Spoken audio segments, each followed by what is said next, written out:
ఇక్కడ నీ జీవితకాలం సంపాదించిన సొమ్మంతా తీసుకెళ్ళి అమెరికాడికి తగలేసుకోవడం కోసమే గోల్డ్ కార్డు పనికొస్తుంది.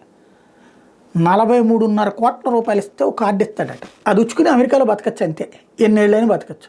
అక్కడికి పోయాక ఏం చేయాలి? ఓ ఇల్లు కొనుక్కుంటే అమెరికన్ లెక్కల ప్రకారం ఓ 10 కోట్లన్నా ఉంటుందా? అమెరికా అంటే మన ఇండియన్ కరెన్సీ లెక్క ప్రకారం $10,000 వేసుకున్నా భారీ ఖర్చే కదా. ఓ $10,000 అంటే దగ్గర దగ్గర 8.5 లక్షలు. $10,000 ఇల్లు రాదు కదా. కనీసం $30,000 అయితే ఒక 5 వస్తుంది. $30,000 అంటే దగ్గర దగ్గర 25 లక్షల రూపాయలు అయిపోతుంది.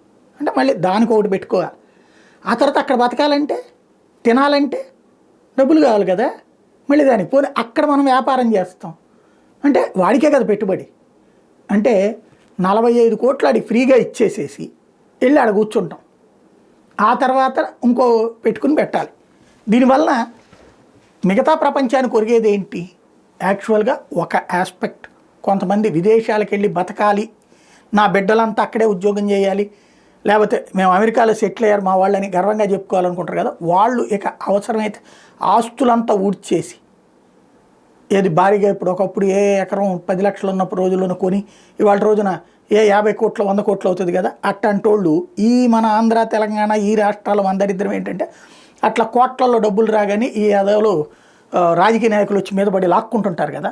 అట్లాంటి వాళ్ళు ఈ డబ్బులు తీసుకుని అక్కడికి వెళ్ళి బతకచ్చు. అక్కడైతే ఈ వేధింపులు బెదిరింపులు ఉండవు కాబట్టి.